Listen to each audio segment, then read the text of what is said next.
وبركاته.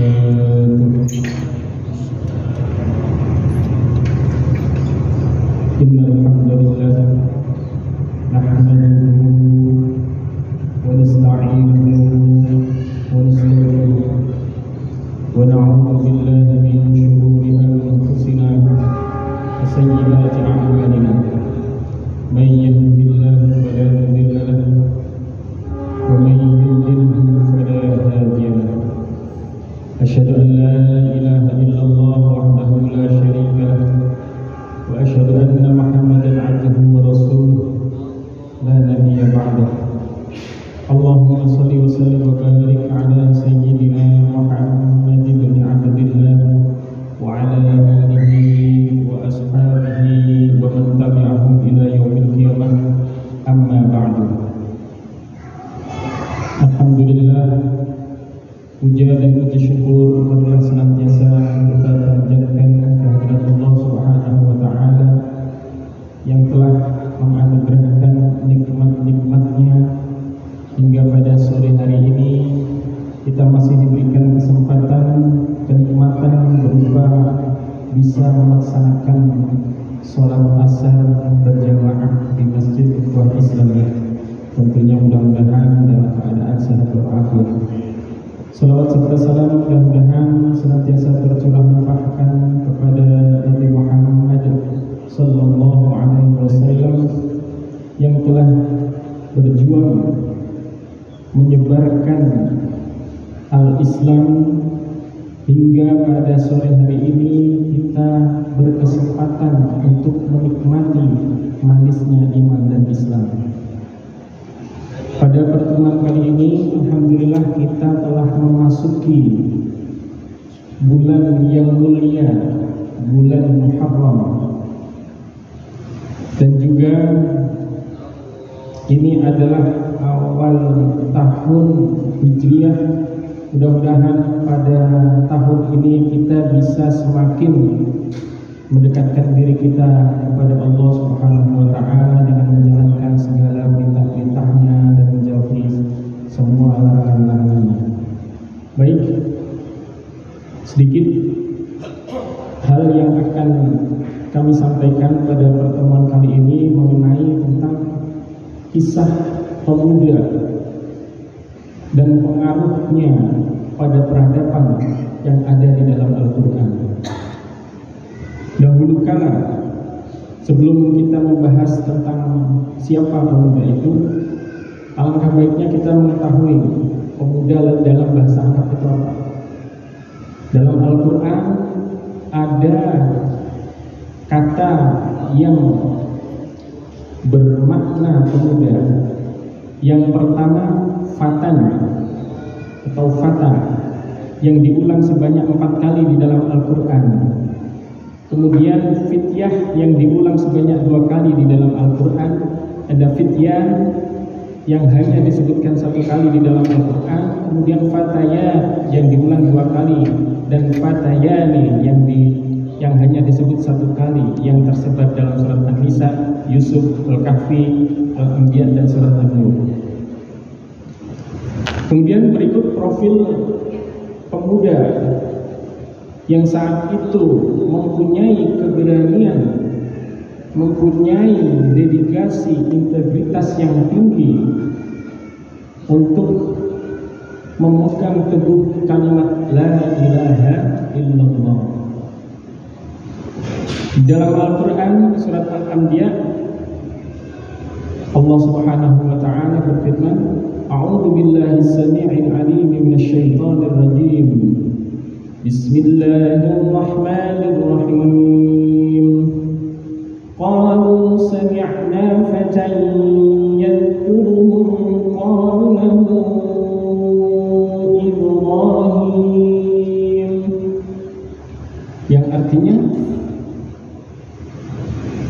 mereka berkata, kami mendengar ada seorang pemuda yang mencela berhala-hala ini, namanya adalah Ibrahim. Ayat di atas menjelaskan bagian dari kisah perjuangan seorang pemuda dalam menegakkan prinsip tauhid di tengah-tengah masyarakat penyembah berhala. Pemuda itu bernama Ibrahim yang lahir di Babilonia. Saat itu Ibrahim dan orang-orang yang bersamanya menghadapi pemerintahan atau kerajaan yang menyembah berhala-berhala. Dan kisah tersebut diabadikan dalam Al-Quran di surat Al-Anbiya. Di dalam Al-Quran juga menjelaskan karakteristik pemuda yang memiliki idealisme, kejuangan, dan juga kepeloporan dalam menegakkan prinsip tauhid sebagai berikut. Masih di surat yang sama, walaqad atayna Ibrahima rusydahu min qablu wa kunna bihi alimin. Pertama adalah ar-rusyd atau petunjuk, bimbingan langsung dari Allah Subhanahu wa taala. Tentunya bagi kita saat ini bagaimana mendapatkan cara untuk bisa mendapatkan bimbingan langsung dari Allah Subhanahu wa taala. Di dalam surat Al-Baqarah Allah menjelaskan wattaqullah, dan bertakwalah kepada Allah, wa yu'allimukumullah, maka Allah akan mengajarimu. Mengenai kisah ini, Ibrahim adalah pemuda yang mendapatkan, yang diberikan oleh Allah ar-rusydu, yakni petunjuk, sehingga ia sangat kritis, bisa mendapatkan berlaku kritis terhadap masyarakat yang terjadi saat itu, terutama pada keyakinan ayahnya. Dalam suatu riwayat itu bukan ayahnya tapi adalah pamannya dan juga kaumnya. Dan Nabi Ibrahim berusaha mendobraknya dengan program pemurnian akidah. Jadi ketika saat itu Nabi Ibrahim mengetahui kondisi masyarakat yang tidak berada pada jalurnya, tidak ada pada jalurnya, bahwa manusia seharusnya diciptakan itu untuk mengabdi, hanya mengabdi kepada Allah Subhanahu wa taala. Wa ma khalaqtul jinna wal insa illa liya'budun, tidak aku ciptakan jin dan manusia melainkan hanya untuk menyembah kepadaku saja. Kemudian Nabi Ibrahim membuat program bagaimana ya caranya supaya menyadarkan masyarakat saat itu, bahkan kekuasaan yang menyeramkan saat itu, untuk bisa kembali bertauhid pada Allah Subhanahu wa taala.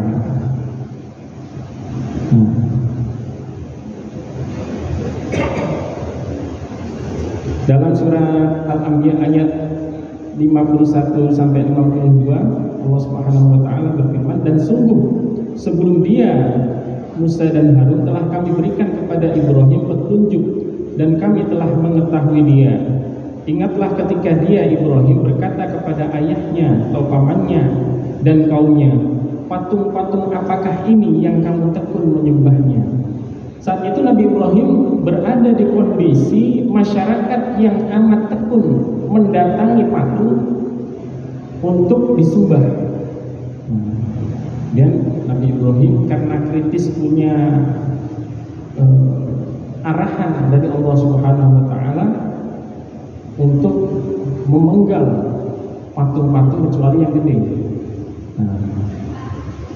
Jadi dari sini menurut Al-Alusi dalam tafsir Al-Alusi, konsep ar-rusyd pada ayat di atas adalah bimbingan yang layak diterima oleh Nabi Ibrahim dan orang-orang yang seperti beliau dari kalangan Rasul. Ya, ini bimbingan Nabi tidak bisa melakukan suatu kesalahan, salah satu pendapat. Jadi ketika mau melakukan kesalahan sudah ditegur oleh Allah Subhanahu wa taala. Makanya hal tersebut memotong kepala-kepala berhala saat itu adalah bimbingan dari Allah Subhanahu wa taala. Bukan Nabi Ibrahim inisiatif sendiri. Berbeda kalau zaman saat ini ketika kita wah ada berhala nih, potong. Nah, ini tidak sesuai dengan kondisi masyarakat saat ini. Saat itu bimbingan yang sempurna dalam bentuk arahan wahyu guna mereformasi agama dan kehidupan dunia dengan norma-norma ilahiyah. Saat itu emang ada bimbingan dari Allah langsung untuk melakukan hal tersebut. Sehingga pasti ada konsekuensi ketika hal tersebut dilakukan. Pada saat ini, berbeda pada saat ini, etika dalam berdakwah juga ada aturan lainnya. Kita tidak bisa langsung, wah ini nggak bener nih, potong, nah, ini bisa masuk penjara gitu. Dan sedangkan di dalam Al-Quran ada tata cara yang harus kita patuhi. Dalam surat An-Nahl Allah Subhanahu wa taala berfirman, An-Nahl ayat 125, "Ud'u ila sabili rabbika bil hikmati wal mau'izatil hasanati wajadilhum billati hiya ahsan." Jadi etika tersebut adalah serulah manusia kepada jalan Tuhanmu dengan hikmah. Kita menjadi profil yang baik di dalam masyarakat, menjadi orang yang berpengaruh. Habis itu, wah ini orang baik nih, apa sih agamanya? Wah Islam, saya ikut ah. Wal mau'izatil hasanah, dan pengajaran yang baik, menyampaikan tausiah, menyampaikan dakwah secara lisan. Baik itu. Kalaupun terpaksa untuk berdebat, wajadilhum billati hiya ahsan, berdebatlah dengan mereka dengan cara yang baik. Jangan sampai kita memaki sembahan-sembahan mereka. Nah ini tidak baik itu. Bahkan dilarang oleh Allah Subhanahu wa ta'ala. Kemudian pendapat berikutnya mengenai ar-rusydu,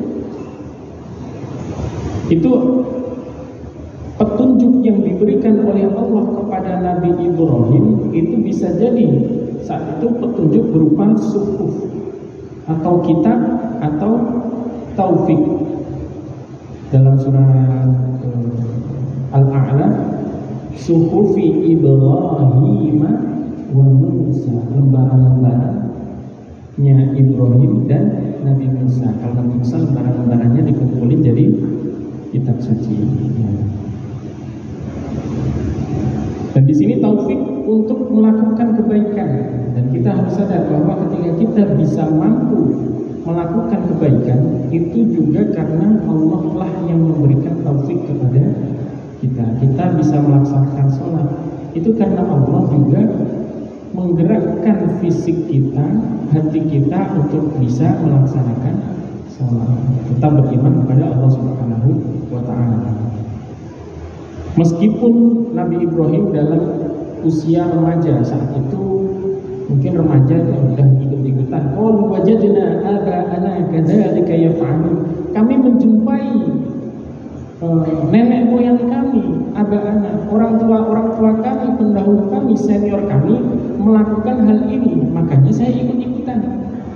Oleh karena itu, jadilah kita sebagai Nabi Ibrahim yang saat ini mungkin banyak kemaksiatan, kita tidak ikut untuk bermaksiat, meskipun bisa.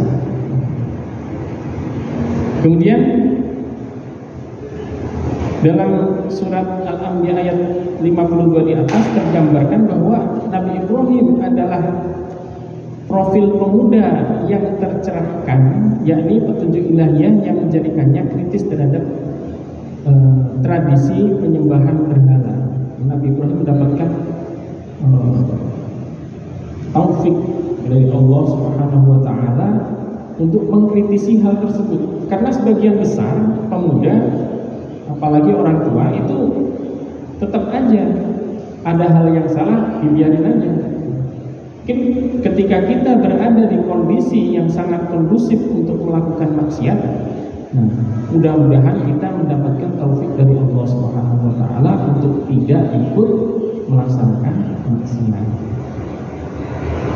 Meskipun masyarakat banyak melakukan kemaksiatan dengan penyembahan berhala, namun pemuda bernama Ibrahim yang telah mendapatkan hidayah oleh Allah tetap berusaha mengajak kaumnya untuk menyembah hanya kepada Allah Subhanahu wa taala saja.